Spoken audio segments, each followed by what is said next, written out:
राजकीय प्रतिक्रिया समोर आली असता विरोधी पक्षनेते विजय वडेट्टीवार यांनी थेट मुख्यमंत्री आणि उपमुख्यमंत्र्यांवर निशाणा साधत सरकारवर खुर्चीसाठीच राजकारण करत असल्याचा आरोप केलाय।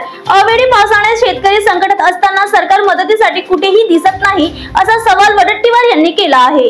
महाराष्ट्रातील अवेळी पावसाने अनेक जिल्ह्यात शेतीचं मोठं नुकसान केलंय, पण या संकटातही राज्य सरकार केवळ पाहत बसला आहे अशी टीका विरोधी पक्षनेते विजय वडेट्टीवार यांनी नागपूरमधून केली असता वडेट्टीवार म्हणाले, मुख्यमंत्री उपमुख्यमंत्री यांना शेतकऱ्यांच्या बांधांवर जाण्याची वेळ नाही। हे सरकार केवळ सत्तेसाठी आणि खुर्चीसाठी झगडत आहे। त्यांनी पुढे म्हटलं की मेट्रो गळते, रस्ते खड्ड्यात गेलेत आणि जनतेचे प्रश्न दुर्लक्षित आहेत। सरकार उद्घाटनामध्ये रमलंय। वडेट्टीवारांनी SDRF मधून तातडीने शेतकऱ्यांना मदतीची मागणी केली, कारण NDRF निरीक्षणात हे नुकसान बसत नाही असं ते म्हणाले। जर सरकारने तातडीने निर्णय घेतला नाही तर येत्या जिल्हा परिषद आणि पंचायत समिती निवडणुकीत शेतकरी सरकारला बांधावर गाडल्याशिवाय राहणार नाही असा इशाराही त्यांनी यावेळी दिला आहे। पोलीस टाइम न्यूज साठी स्वप्नील धारगावेचे रिपोर्ट। अद्यापही कुठलाही मंत्री, मुख्यमंत्री, उपमुख्यमंत्री कुठल्याही शेतावर बांधावर जाऊन या शेतकऱ्यांची झालेलं नुकसान, शेतकऱ्यांचा आणि त्यांची व्यथा ऐकण्यासाठी यांना अजिबात वेळ नाही। त्यांना केवळ राजकारण करून त्यापेक्षा सत्ता आणि खुर्ची यांना महत्वाची आहे, पण शेतकऱ्यांचं जे काय हाल होत आहेत त्या संदर्भात अद्याप एकही मंत्री, काल मी विखे पाटील पाहिले फक्त, किंवा मुख्यमंत्री, उपमुख्यमंत्री प्रत्यक्ष बांधावर जाऊन झालेले नुकसान पाहावे आणि मग त्यांना हे कळेल की झालेलं नुकसान किती मोठं आहे। आणि ठीक आहे, तुम्ही अवेळी पाऊस किंवा अवकाळी पाऊस, गारपीट NDRFच्या निकषामध्ये बसत नाही, मी त्या खात्याचा मंत्री होतो, पण राज्य सरकार म्हणून SDRFचे निकष आहे त्याप्रमाणे स्टेट डिझास्टरचे त्याप्रमाणे त्यांनी मदत करण्याची आवश्यकता आहे।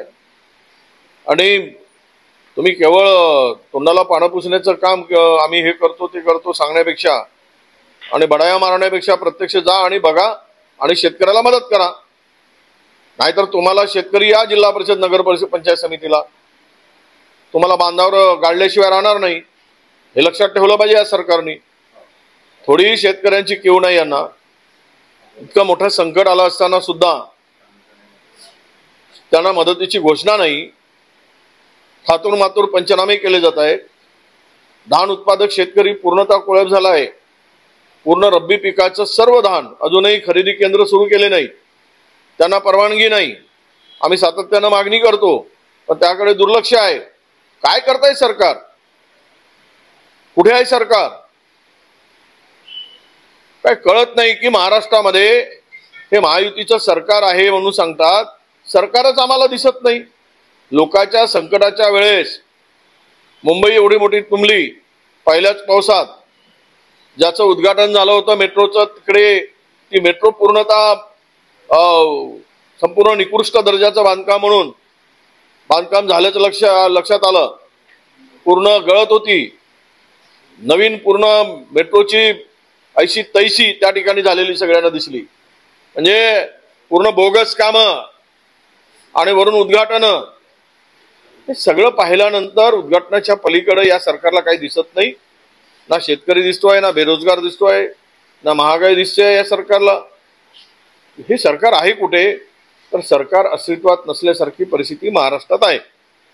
आणि केवळ हे हिंदू मुस्लिम करतायत, त्याच्या पलीकडं यांना काही देणं घेणं नाही। हिंदू मुस्लिम करून मतं मिळतात, जनता खड्ड्यात गेली तरी चालेल अशी यांची भूमिका आहे।